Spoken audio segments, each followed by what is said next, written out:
Hello guys, welcome to my channel. तो आज हम पढ़ने वाले हैं सोशियोलॉजी का चैप्टर 2 इंडियन सोशल स्ट्रक्चर।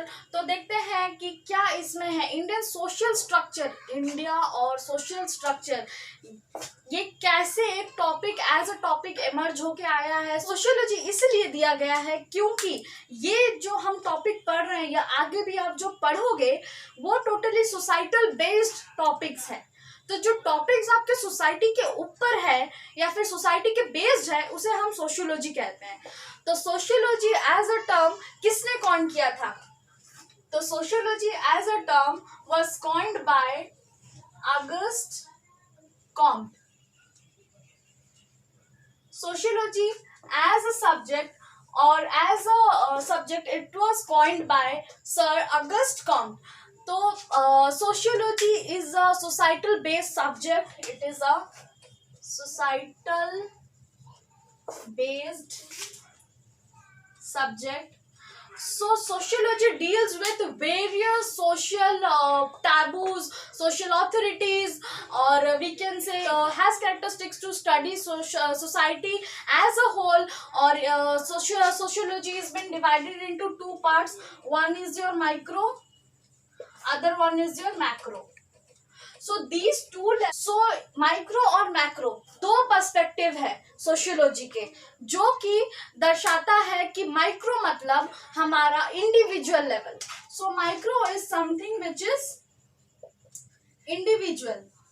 तो सोसाइटी में इंडिविजुअलिटी किसी भी पार्ट का हम कह सकते हैं, सपोज कि इंडिविजुअल बेसिस पर हम कह सकते हैं सोसाइटी एज अ होल में बहुत सारे प्रकार हैं, बहुत सारे पार्ट्स हैं सोसाइटी के। तो उन पार्ट्स को, केवल एक पार्ट को हम बोलेंगे कि वो एक माइक्रो लेवल पे स्टडी है। सपोज अभी हम पढ़ेंगे फैमिली। सोसाइटी में फैमिली है, आपका किनशिप है, ब्लड रिलेशंस हैं, बहुत सारे ऐसे टॉपिक है, कास्ट सिस्टम है, क्लास स्ट्रगल है, अलाइन नेशंस है। बहुत सारे सोशियोलॉजिस्ट जो ये सारे थ्योरीज डेवलप किए हैं, उन सारे टॉपिक्स के बारे में पढ़ेंगे। बट किसी एक टॉपिक को पढ़ना और उसे इंडिविजुअल लेवल पे तैयार करना एज अ थ्योरी, उसे हम माइक्रो सोशियोलॉजी बोलते हैं। और macro sociology study sociology as a whole, मतलब किसी एक पार्ट को पकड़े ना किसी दूसरे पार्ट को, बट सोसाइटी को इकट्ठा करके जो पढ़ते हैं, सोसाइटी के भिन्न भिन्न पार्ट्स को जो पढ़ते हैं, उसे हम कहते हैं मैक्रो स्टडी, सोशियोलॉजी के मैक्रो स्टडी। तो एज अ होल सपोज अगर हम पढ़ रहे हैं तो क्या पढ़ेंगे as a whole? As a whole पढ़ेंगे कि सोसाइटी के डिफरेंट पार्ट्स कैसे एक साथ फंक्शन करते हैं सोसाइटी के वेलबींग के लिए, सोसाइटी के ग्रोथ के लिए, सोसाइटी के डेवलपमेंट के लिए। तो उसे हम कहते हैं मैक्रो सोशियोलॉजी। माइक्रो सोशियोलॉजी में जैसे ही मैंने आपको बताया कि इंडिविजुअल लेवल पे जब हम पढ़ते हैं उसे हम कहते हैं माइक्रो सोशियोलॉजी। समझ आया? तो अब हम आगे बढ़ते हैं। तो जैसा कि मैंने आप सभी को बताया कि सोशियोलॉजी जो टर्म है इसे कॉइन किया गया है सर ऑगस्ट कॉम्ट के द्वारा। सो ये सोशियोलॉजी इमर्ज कैसे हुआ as a subject, as a discipline, sociology कैसे इमर्ज हुआ? तो सोशियोलॉजी पहले साइकोलॉजी में था, फिजियोलॉजी में था, but as a distinct and as a particular subject कुछ सोशियोलॉजिस्ट के द्वारा किया गया है। तो हम इस चीज को आगे नहीं बढ़ाएंगे या आप हायर स्टडीज में पढ़ेंगे, बट स्टिल आप थोड़ा सा मतलब जानकारी रखिए कि सोशियोलॉजी इमर्ज कैसे हुआ। तो सोशियोलॉजी इमर्ज हुआ, जैसे कि हम जानते हैं सोशियोलॉजी सोसाइटी की बेस्ड टॉपिक है। सोसाइटी बेस्ड टॉपिक है यानी कि सोसाइटी में जितने भी प्रकार के आपके नेगेटिव या पॉजिटिव कुछ भी इफेक्ट्स होते हैं, कुछ भी कॉज होते हैं जिसके कारण आपके इफेक्ट ऐसे नेगेटिव होते हैं या तो पॉजिटिव होते हैं, वो सब आपके सोसाइटी बेस्ड होते हैं। ठीक है, तो बहुत सारे रिवोल्यूशंस या फिर बहुत सारे इवोल्यूशंस, इंडस्ट्रियलाइजेशन, अर्बनाइजेशन, बहुत सारे लोगों का, जैसे फेड्यूल लॉर्ड्स हो गए, ये सब फेड्यूल लॉर्ड्स का एक अलग कहानी है, देन रिवोल्यूशन का एक अलग कहानी है। सब कुछ स्टेप बाय स्टेप जब आया, देन आपका sociology as a distinct subject emerge होके आया। पहले लोगों में बहुत ज्यादा टॉर्चरनेस था, जैसे कि एक लोग को दूसरे से सबऑर्डिनेट माना जाता था। तो वो चीज को जब हम उभर के आए, जब लोगों ने साथ मिलकर प्रोटेस्ट करना स्टार्ट किया, एक यूनिट एज अ यूनिट बनकर प्रोटेस्ट करना स्टार्ट किया उनके अच्छाई के लिए, उनके आगे बढ़ते हुए समय के भलाई के लिए, तो तब जाके sociology as a distinct subject उभर के आया। तो अब हम देखेंगे कि जैसे मैंने बताया कि इंडियन सोशल स्ट्रक्चर, तो सोशल स्ट्रक्चर के बोलने से आप क्या समझते हैं? Social and structure. फर्स्ट हम समझेंगे सोशल मतलब क्या। सोशल मतलब सोसाइटी बेस्ड कोई भी टॉपिक जो भी सोसाइटी से रिलेटेड हो, ठीक है। और स्ट्रक्चर का मतलब होता है अ होल। समझ आया? अ होल कैसे, मैं आप सभी को बताती हूँ। तो अ होल कैसे, सपोज आप एक घर बना रहे हो, ठीक है, आप एक बिल्डिंग तैयारी कर रहे हो, ठीक। तो इस बिल्डिंग में आप अपने आप तो बिल्डिंग बन नहीं जाएगा, उसके तो हाथ पैर भी बन जाएगा, है ना। तो इसे बनाने के लिए क्या चाहिए होता है? हमें सीमेंट चाहिए, ठीक है, और बालू चाहिए, और पत्थर चाहिए, मजदूरी चाहिए, लेबर चाहिए, कैपिटल चाहिए, तब जाके हमारा ये एक एज अ होल एक यूनिट बिल्डिंग बन जाएगा। एज अ होल बनाने के लिए सपोज मैं आपको एग्जांपल ले रही हूँ, तो example as a whole structure, तो ये आपका पूरा एक होल स्ट्रक्चर है, ठीक। तो उसी तरह से सोसाइटी में एज अ होल स्ट्रक्चर कैसे बनता है, देखो। सपोज ये आपका एक कॉलोनी है, आप इस कॉलोनी में रहते हो, ठीक। अभी इस कॉलोनी में बहुत सारे घर हैं, ठीक है, इतने सारे घर हैं, ठीक। इन घरों में फैमिली मेंबर्स हैं, फैमिली है, ठीक है। फिर इन घरों में नॉर्म्स हैं, वैल्यूज हैं, जो कि फैमिली के मेंबर्स द्वारा इम्पोज किए गए हैं। फैमिली के जो बड़े हैं वो वैल्यूज और कुछ रूल सेट करते हैं फैमिली मेंबर्स के लिए, जैसे कि आपको इतने देर में घर से आना है, इतने देर में घर से जाना है। समझ आया? तो ये आपका हो गया नॉर्म्स एंड वैल्यूज हो गया, ठीक है। कुछ रिलीजन कल्चर आप फॉलो करते हो, सपोज ये सारे घरों में अलग अलग है, कोई गुजराती है, कोई मारवाड़ी है, कोई ओडिया है, कोई बंगाली है, कोई तेलुगु है, सब अपने अपने रिलीजन फॉलो करते हैं, ठीक है। उनके डिफरेंट कल्चर्स भी होंगे, उनके थिंकिंग भी बहुत डिफरेंट होंगे, कोई बहुत ज्यादा कंजर्वेटिव, कोई बहुत ज्यादा ऑर्थोडॉक्स, कोई बहुत ज्यादा फ्री माइंड, तो सब एक समान नहीं है। तो ये एज अ होल यूनिट कब, देखो, जब बहुत सारे डिफरेंसेस के बाद भी जब एज अ यूनिट जब ये खड़े होते हैं तो उसको बोलते हैं हम स्ट्रक्चर। समझ आया?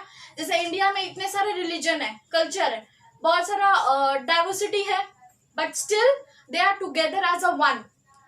जब बात आता है इंडिया पे तो सब खड़े हो जाते हैं, आई एम एन इंडियन, ऐसे सब बोलते हैं। तो बस बात वही है। तो as a structure, whole structure हम देखेंगे। तो स्ट्रक्चर को हम कब पढ़ते हैं? मैक्रो लेवल पे पढ़ते हैं। समझ आया? ठीक है। तो सोशल स्ट्रक्चर हम पढ़ रहे हैं। हम क्या पढ़ रहे हैं? सोशल स्ट्रक्चर, यानी सोसाइटी के रिलेटेड स्ट्रक्चर। समझ आया? सोशल स्ट्रक्चर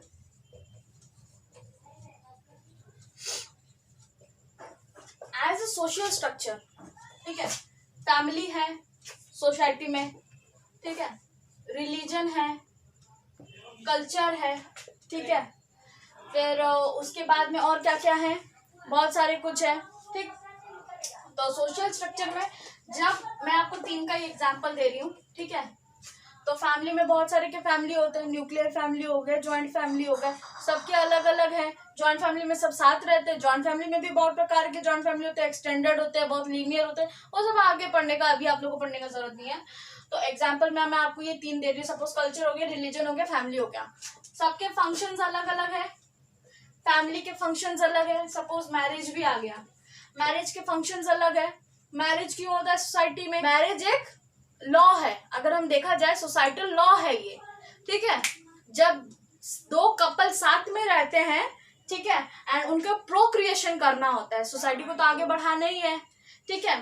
तो मैरिज के अगर मैरिज, ठीक है, मैरिज के करे हुए मैरिज किए गए द्वारा जो कपल होते हैं जो प्रोक्रिएशन करते हैं, रिप्रोडक्शन करते हैं, आगे डेवलपमेंट करते हैं, सोसाइटी बढ़ाते हैं, ठीक है, इनका ये फंक्शन हो गया, ठीक है। और ये हो गया कल्चर। कल्चर बहुत लोगों का बहुत सारे प्रकार का है, किसी का एक टाइप का कल्चर नहीं है। फिर उसके बाद में रिलीजन में सब अपना अपना फेथ है, सबका अपना अपना ये है। उसके बाद में फैमिली आ गया। फैमिली में फैमिली का रूल्स होता है कि इतने लोग रहेंगे, फैमिली जॉइंट प्रकार के होता है, एक्सटेंडेड फैमिली होता है, न्यूक्लियर फैमिली, तो सबका अलग अलग फंक्शंस है, ठीक है। फंक्शन सबका अलग अलग है। फंक्शंस अलग होने के कारण आपका सब एक साथ मिलके एकजुट में करती हूँ, सारा कुछ तो कोई एक आदमी नहीं करता है, ठीक है। तो मैं आपको बताती हूँ डिवीजन ऑफ लेबर में क्या होता है। डिवीजन ऑफ लेबर में काम को बहुत लोगों में बांट दिया जाता है। बहुत लोगों में बांट देने से क्या होता है, काम कुछ छोटा छोटा काम ही बहुत सारे लोग करते हैं, जैसे कि काम में स्पीडी भी बहुत होता है और प्रोडक्शन भी बहुत होता है। जैसे कि एग्जाम्पल एक चेयर का, ठीक है, एक चेयर उसको जोड़ने के लिए कोई एक होता है कारपेंटर, उसको बहुत सारे कारपेंटर होते हैं, हर प्रकार के होते हैं जो कुछ कुछ पार्ट्स को जोड़ते हैं।